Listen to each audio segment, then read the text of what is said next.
What is up, Earthnoids and Spacenoids? I am just a simple new type, and in this episode, we're concluding Volume 1 of Mobile Suit Gundam, Hathaway's Flash. Last time, Kenneth and Hathaway had a conversation about Gigi's body. He gave his testimony to Kenneth and made his leave from Davao Base. This time, Hathaway will get his new Gundam, as Kenneth and EFF try to stop him. So let's get into this.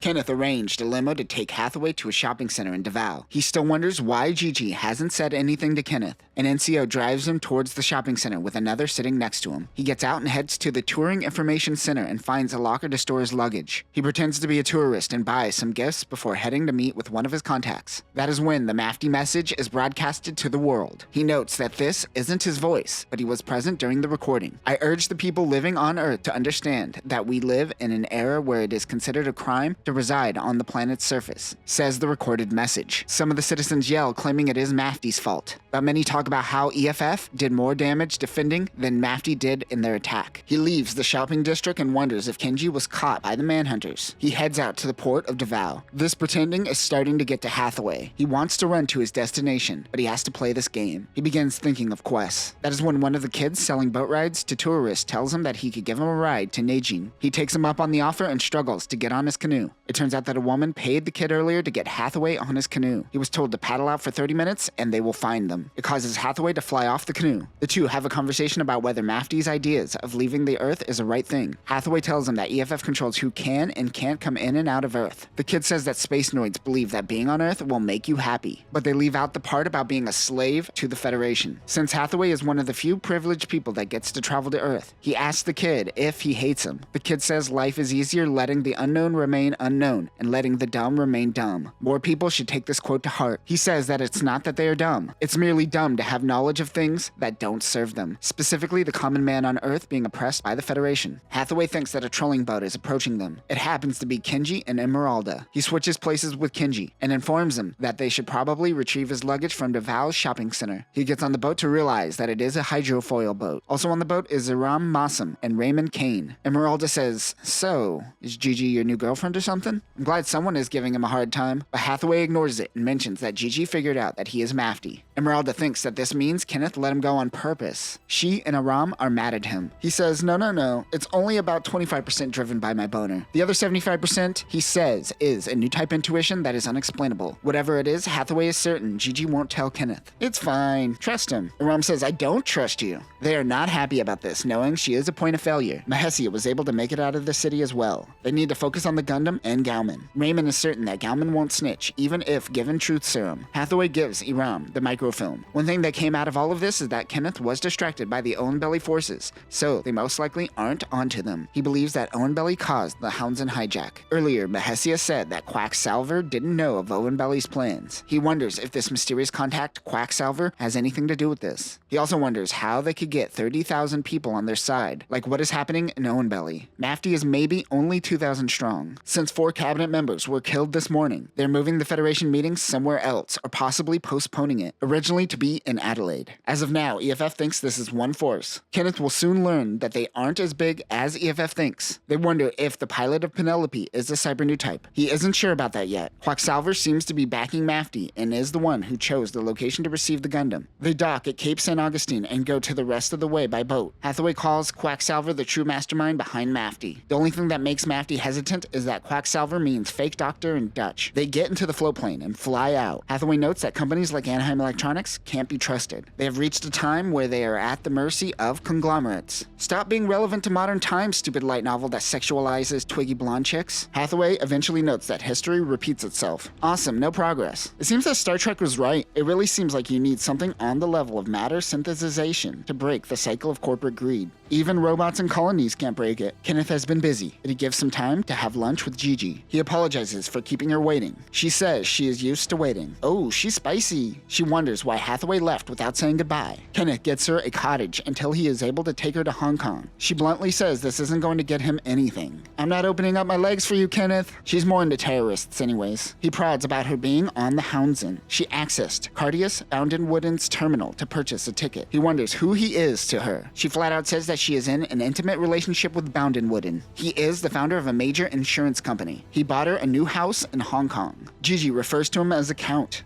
This is something that the public doesn't know about, but Kenneth does, being privy to EFF information. He is taken aback by this knowledge and feels a little defeated. She laughs and says, somewhere along the line, you thought I was a Mafty informant, didn't you? She says she will take her leave after they eat. Kenneth still thinks of her as a goddess of Davao after the luck the Kimberly forces have had. He mentions that her comments to Hathaway helped him take down the hijackers, and he was able to take down a Mafty mobile suit. She says that Hathaway is dense and keeps avoiding her. In both the movie and the light novel, this triggers Kenneth's curiosity. Remember, she sensed that Hathaway was Mafty and told him the terrorists weren't the real Mafty on the Houndsend. In the movie, this was specifically communicated through new type senses, coming from someone who takes superstition seriously as a military man. He asks her if he sensed something about Hathaway. He uses his wrist communicator and informs his men of something. He begins to take his leave. Gigi changes her mind and takes him up on the offer to stay at the cottage. She wants to see how this plays out now that he seems to know Hathaway is Mafty. In the light novel, this conversation happens again in the officer's cafeteria, but in the movie, it happens in Kenneth's office after getting Gigi's official testimony. Lodosia is the name of Mafty's secret base in the area, named after the scientific name of a sea coconut. It is an old EFF dry dock. Hathaway suggests that Quacksalver once worked in supply chain logistics for EFF, and things can easily go missing. He is a magician to Hathaway. Hidden under a dummy forest are Galsazons and a booster bed. Hathaway talks to Maximilian Nikolai, the chief mechanic. This operation is under the disguise of a fishing boat. He laughs. They suddenly get a red alert. There was a sub in the area, but there are no subs in Davao's EFF forces. They received a non-encrypted message from Owenbelly declaring that they are Mafty's first army and request support from Mafty himself. They are being attacked by Gustav Karls. Owenbelly is starting to become a burden. Quack is located at a satellite base that even Hathaway doesn't know the location. He thanks Mahesia and wonders how long it will take. She says from Davao, it will take 40 minutes on a Casaria. From Owenbelly, 2 hours. They have just enough operation time. No margin of error can be made before EFF arrives. He gets in the Galceon with Emeralda and Raymond. An explosion goes off as others handle the submarine. It's time for them to make their move. Kenneth begins intimidating the police, demanding police data to be transferred to the Federation. He has base jabbers, Gustav Karls, and Penelope on standby. The sub is under Minovsky particle density, so it takes time for him to get data back. He has eyes and ears everywhere. Kenneth finally goes into an interrogation room where they're holding Galman Noble. He asks what Hathaway has to do with Mafty. He sarcastically, but also truthfully, says that Hathaway is Mafty. This causes Kenneth to hit him. In the movie, he asks one more time, and Galman says that Mafty is the ghost of Shar Aznable. He is stoic to all other questions thrown at him. Kenneth plans on using Galman in their next assault. If things go south, they will use him as a shield. He will be with Lane Aim. Lane says that he isn't a terrorist and guarantees his safety in his hands. What a liar. They sink the sub to find that it is a sub from the old century. This causes them to launch from Laodicea sooner than they planned. They attack the booster bed to the Galsazon and launch at a 40-degree angle due west. They break the sound barrier. An ancient capsule from the shuttle days enters into Earth's atmosphere. He leaves making contact with the capsule to Emeralda. Xi Gundam hasn't been tested on Earth yet. They jettison the booster bed and launch the Messer. Emeralda is able to make contact with the capsule, but with Kenneth onto them, they had to move sooner. Emeralda disconnects from the capsule once Hathaway makes contact. Kenneth and his men are making their way to their location. Like the movie, Hathaway says that his head is a mess and wonders if Gigi is messing with him. Lane Aim begins shooting at the capsule until Kasai Gundam bursts out. The RX-105 Kasai Gundam is a 5th-generation mobile suit constructed by Anaheim Electronics. It will be used by Mafty specifically for the Ministry meeting in Adelaide. Unlike Penelope, which was built off of parts from 4th-gen units, Kasai is considered the first true 5th-gen mobile suit made entirely of new components. Its main weapons are the funnel missiles. These are Psychomu-guided missiles that can change direction and track enemies even under Minovsky particle density. In the movie, we see the equipment index, which shows that they have 80 missiles to work with. Only 10 can be equipped at a time, however. This mobile suit also has a flight form which can reach Mach 2. But this is only in the movie. In the light novel, it just creates a beam barrier and floats in mobile suit form. Other weapons include a beam rifle that can destroy the Gustav Karl in one shot, a beam saber similar to New Gundam's beam saber, triple missiles, a shield, and a secondary beam cannon. Lane is amazed it was able to dodge his attack. This is due to the Minovsky craft system in these new units. Kasai looks chunky, but it floats like a pillow. Hathaway fires a megaparticle cannon. This emits light in the darkness, and he sees the reflection of 6 Gustav Karls making their way towards him. Gustav Karls don't have Minovsky craft systems, so they can only get 1 or 2 attacks in before they fall back towards Earth. Hathaway is able to take one mobile suit down. He takes out one of the Kasarias, causing the Gustav Karls to fall back to Earth. One thing that this light novel does focus on is the contact communicator. When 2 mobile suits are close to one another, they have an open communication line. Galman yells out to fall back. As the 2 Gundams fight with beam sabers. Hathaway asks if Galman is a prisoner or a traitor. Aim Lame says yes, he is using him as a shield. Hathaway finds this behavior sickening. He wants Aim to release him. Lame says fine, you could have him. Like the movie, he kicks Galman out of Penelope. Hathaway zooms in on the monitor to see that Galman is in freefall. He adjusts Kasai to match his speed and catches Galman. Once secured, he attacks Penelope. Hathaway has to finish this fast or he will accidentally kill Galman from flopping around in the cockpit. Hold on tight. In the light novel, Lane says that he doesn't know what happened, and in the blink of an eye, Kasai Gundam was right beside him. In the movie, he uses the water and the beam rifle as a distraction to get behind him. Both the movie and the light novel explain later, however, that he used the beam rifle as a distraction post-mission. Hathaway fires the missile pods. Lane tries to take them out, but the barrage hits Penelope, crashing it into the ocean. He blows open the hatch of his downed Gundam floating in the ocean. He can't believe he was bested. Using the rifle as a distraction, they were able to get out of this quickly. If the battle lasted longer than one beam blast, Galman would be dead from bouncing around the cockpit like a dog in a dryer. Everyone celebrates. Hathaway meets with Kalaya Dace. She is described as having short hair but never being mistaken for a boy. She has returned from her assignment in Hong Kong.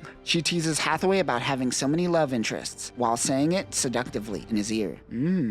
At the base, Kenneth tells Gigi that Lane survived because of her luck. She plans on leaving in a few days, so her luck will be gone soon. He says that's okay, because he will have this Owen belly issue solved by then.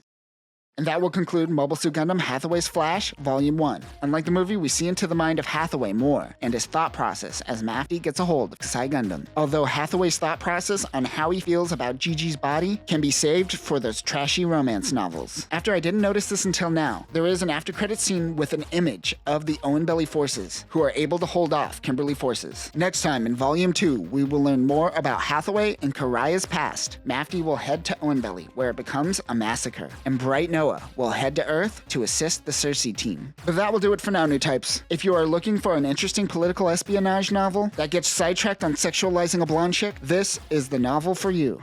Peace.